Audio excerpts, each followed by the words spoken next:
Day 5 में आप लोगों का स्वागत है। आज हम लोग पढ़ने वाले हैं चैप्टर 1 कंप्यूटर एक परिचय का टॉपिक कंप्यूटर कितने तरह के होते हैं। ठीक है, तो देखिए कंप्यूटर मुख्यतः 3 तरह के होते हैं। पहला डेस्कटॉप। डेस्कटॉप वह कंप्यूटर होता है जिसको हम डेस्क यानी कि मेज के ऊपर रखकर काम करते हैं, जो कि ये वाला है, इसे हम डेस्कटॉप बोलते हैं। ठीक है, ये आप कैफ़े वगैरह में जाइएगा तो ये देखने को मिलेगा। अब देखिए लैपटॉप। लैपटॉप वह कंप्यूटर होता है जिसे हम अपने पैरों, दूसरे शब्दों में गोद में रखकर उपयोग कर सकते हैं। तो ये लैपटॉप है, सभी लोग देखे होंगे, अगर नहीं भी देखे होंगे तो मूवी सीरियल सब में देखे होंगे। ठीक है, अब देखिए टैबलेट या फिर स्मार्टफोन। टैबलेट या स्मार्टफोन को हम अपने हथेली पर रखकर काम कर सकते हैं। तो मोबाइल आप देखे हैं, मोबाइल की ही बात हो रही है, स्मार्टफोन उसी को बोला जा रहा है। तीनों में बस यही डिफरेंस है कि डेस्कटॉप को हम मेज पे रख के काम करेंगे, लैपटॉप को गोद में रख के काम करेंगे और स्मार्टफोन को अपने हथेली पे रख के इधर उधर घूम के कहीं भी काम कर सकते हैं। अब हमारा नेक्स्ट टॉपिक है कंप्यूटर की कार्य प्रणाली, वर्किंग ऑफ कंप्यूटर। बच्चों, आपको पता है कि कंप्यूटर कैसे कार्य करता है। आइए इसकी कार्य प्रणाली को एक उदाहरण से समझते हैं। ठीक है, अब इसको बुक के उदाहरण देखने से पहले एक आप इसे समझने की कोशिश कीजिए ताकि हमेशा के लिए याद हो जाए। ये है आलू चिप्स बनाने वाली फैक्ट्री। ठीक है, तो देखते हैं कि आलू चिप्स बनेगा कैसे।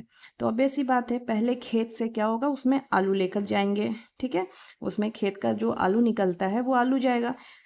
उसके बाद जैसे ही वो फैक्ट्री में पहुंचता होगा तो फैक्ट्री में बहुत सारे मशीन लगे होंगे, जिसमें से कुछ मशीन होगा आलू को धोएगा, फिर उसको काटेगा, फिर उसको तलेगा और तलने के बाद पैक करेगा।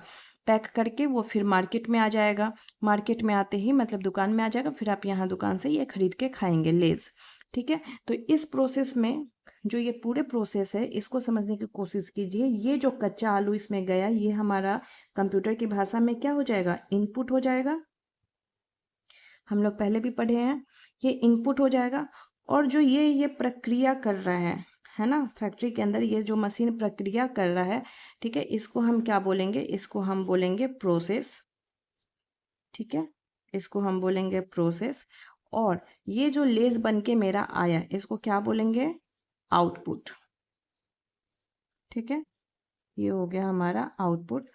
अब देखिए आपको समझ आ गया होगा क्या मेरा समझाने का मेरा मतलब क्या था, कि एक फैक्ट्री है, फैक्ट्री में इनपुट के तौर पे मेरा आलू जा रहा है, फिर उस पे प्रक्रिया हो रहा है। प्रक्रिया हो रहा है मतलब प्रोसेस कर रहे हैं। तो क्या क्या प्रोसेस कर रहे हैं, उसको धो रहे हैं, काट रहे हैं, तल रहे हैं, पैक कर रहे हैं।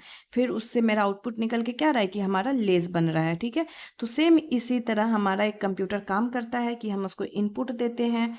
ठीक है, जैसे ही इनपुट हमारे कंप्यूटर में जाता है, फिर उस पर क्या होता है, प्रोसेस होता है, उसको स्टोर किया जाता है और फिर हमको आउटपुट मिलता है। ठीक है, ये आपका जीवन से रिलेटेड एग्जाम्पल था ताकि हमेशा के लिए याद रहे। अब बुक का एग्जाम्पल देखते हैं। बच्चों, आपने इस फोटो में देखा कि एक व्यक्ति कानों से सुनता है, दिमाग से सोचकर जोड़ता है और अपने मुंह से प्रश्न का उत्तर देता है। ठीक है, ये एक बच्चा से पूछा गया है 2 जोड़ 3 कितने होते हैं। ठीक है, इससे पूछा गया 2 जोड़ 3 कितने होते हैं, तो ये क्या हो जाएगा, इनपुट हो जाएगा। तो ये जो सोच रहा है हमारा प्रोसेस हो गया। और जब ये सोच कर ये जवाब दे रहा है 2 जोड़ 3 जोड़ने पर 5 होते हैं, तो ये जो उत्तर दिया ये हमारा आउटपुट हो गया। ठीक है, तो इसी तरह से हमारा कंप्यूटर भी काम करता है। कंप्यूटर में यूज़र कीबोर्ड और माउस द्वारा डेटा और निर्देश देते हैं। प्रोसेस का कार्य सीपीयू द्वारा होता है। ठीक है, सीपीयू द्वारा होता है क्योंकि ऑब्वियस सी बात है, हम लोग पढ़े हैं सीपीयू क्या कहलाता है, मस्तिष्क कहलाता है हमारे कंप्यूटर का। तो जो काम हमारा दिमाग करेगा वही काम यहाँ सीपीयू करेगा, तो सीपीयू में होगा। अब देखिए मॉनिटर पर हम इसका रिजल्ट देख पाते हैं। ठीक है, मॉनिटर जो है ये मॉनिटर, इस पे हम रिजल्ट देखते हैं। ठीक है, कंप्यूटर में मेमोरी में डेटा स्टोर करने का कार्य करता है और जो डेटा स्टोर होता है वो हमारा किस चीज़ में होगा, मेमोरी में होगा। जिस तरह हम आलू का चिप्स बनाने के बाद उसको एक पन्नी में पैक कर रहे थे, है ना, स्टोर करके रख रहे थे, उसी तरह यहाँ पे कहाँ हमारा स्टोर होगा, जो रिजल्ट आ रहा है उसको स्टोर हम कहाँ करेंगे, मेमोरी में करेंगे, या फिर कोई डेटा है उसको मेमोरी में स्टोर करेंगे। ठीक है, यदि कंप्यूटर की भाषा में समझा जाए तो कंप्यूटर IPOS मॉडल पर कार्य करता है। ठीक है, अगर आपसे कोई पूछे कंप्यूटर किस मॉडल पे काम करता है तो आपका आंसर होना चाहिए IPOS मॉडल। यह इनपुट लेता है और प्रोसेस के बाद आउटपुट देता है, साथ ही इसमें विशाल स्टोरेज भी होता है। ठीक है, तो एक आसान भाषा में हम ये भी बोल सकते हैं, कंप्यूटर एक क्या है, हमारा इलेक्ट्रॉनिक उपकरण है जो इनपुट लेता है और प्रोसेस के बाद आउटपुट देता है, साथ ही इसमें विशाल स्टोरेज भी होता है। अब देखिए IOP मॉडल क्या है, वो ये आपको यहाँ समझाया गया है। I से हो जाएगा इनपुट, P से हो जाएगा प्रोसेस, O से हो जाएगा आउटपुट और S से हो जाएगा स्टोरेज। ठीक है, यहाँ तक सभी लोग समझ गए होंगे। अब आगे चलते हैं। अब देखिए इनपुट, इनपुट किसे कहेंगे, व्यवस्थित और अव्यवस्थित डेटा को कंप्यूटर में डालने की प्रक्रिया को इनपुट कहते हैं। ठीक है, अब प्रक्रिया किसे कहते हैं, तो यह कंप्यूटर की आंतरिक प्रक्रिया है जिसका संचालन CPU के द्वारा किया जाता है। आउटपुट, प्रोसेसिंग के पश्चात कंप्यूटर द्वारा दिया गया अर्थपूर्ण एवं संगठित परिणाम आउटपुट कहलाता है। ठीक है, ये तीनों हम लोग काफ़ी अच्छे से बहुत सारे उदाहरण के साथ देखे हैं, तो दिक्कत नहीं होना चाहिए आप लोगों को। स्टोरेज, यहाँ डेटा आदि के परिणाम संग्रहित होते हैं, इसे मेमोरी भी कहा जाता है। भारत का प्रथम सुपर कंप्यूटर परम 8000 है। ठीक है, और विजय पांडुरंग भटकर ने 1991 ईस्वी में बनाया था। ठीक है, ये आपका जीके का क्वेश्चन भी है। अब देखिए कंप्यूटर का विकास, इसमें हम जानेंगे कि कंप्यूटर कैसे डेवलप हुआ है। जैसे आप अगर फ़ोन को ही देखिए तो पहले फ़ोन होता था कीपैड वाला, जो नोकिया का फ़ोन आता था, मोटा सा भारी सा होता था। धीरे धीरे वो पतला होने लगा और आज हमारा जो फ़ोन है टच स्क्रीन पे आ गया है, और टच स्क्रीन पे भी पहले वाला फ़ोन मोटा होता था और अभी स्लिम आने लगा है कि अभी नया फ़ोन आया है जिस बीच से फोल्ड होता है, तो है ना, वो उसका विकास हो रहा है। उसी तरह हमारे कंप्यूटर का विकास कैसे हुआ है वो हम इस चैप्टर में यहाँ पे देखने वाले हैं इस टॉपिक के अंदर। तो पहला है एबेकस। एबेकस में क्या होता था, हम लोग फर्स्ट वीडियो में भी देखे हैं कि मोती लगा होता था और मोती के सहायता से हम जोड़ घटाव करते थे। ठीक है, तो पहला हमारा क्या है, गणना के लिए एबेकस आया था जिसमें मोतिया लगा होता था और उससे हम सिंपल जोड़ घटाव जैसे 2 जोड़ 3, 10 जोड़ 5 ऐसा कर सकते थे बस। फिर आता है नेपियर की बोन।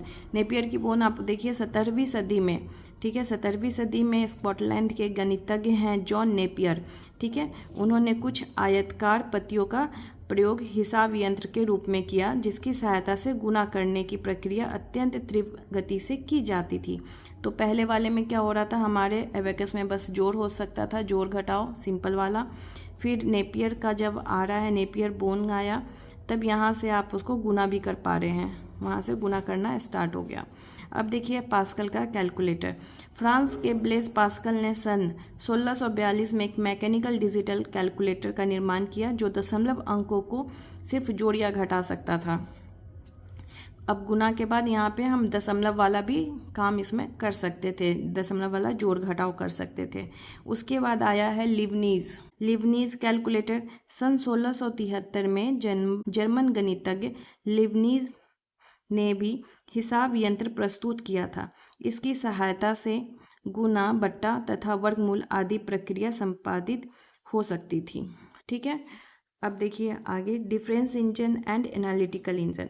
19वीं सदी में अंग्रेज गणितज्ञ चार्ल्स बेबेज ने एक यांत्रिक गणना यंत्र विकसित किया जिसका नाम डिफरेंस इंजन रखा गया। सन 1837 में चार्ल्स बेबेज ने डिफरेंस इंजन का विकसित रूप एनालिटिकल इंजन तैयार किया। एनालिटिकल इंजन आधुनिक कंप्यूटर का आधार बना, इसलिए चार्ल्स बेबेज को कंप्यूटर का जनक कहा जाता है। ये क्वेश्चन बार बार पूछा जाता है, कंप्यूटर का जनक कौन है, who is father of computer, तो आपका उत्तर होना चाहिए Charles Babbage. Hollerith census tabulator.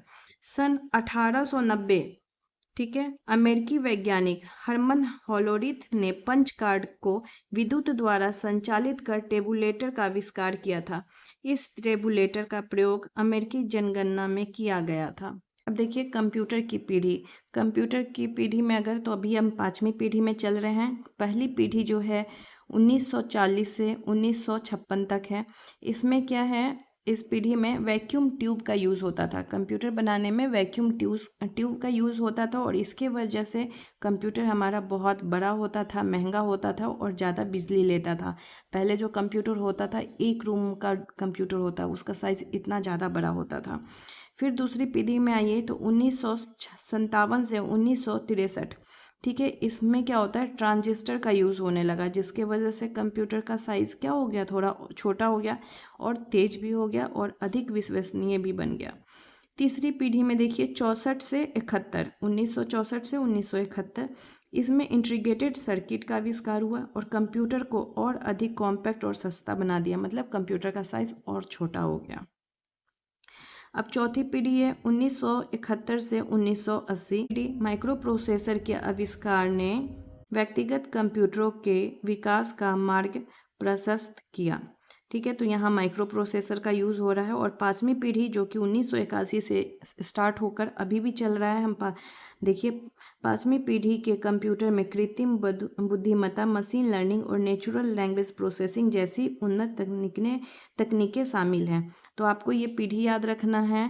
ठीक है, 5 पीढ़ी कौन से, किस साल से किस साल के बीच में कौन सी पीढ़ी आ रही है।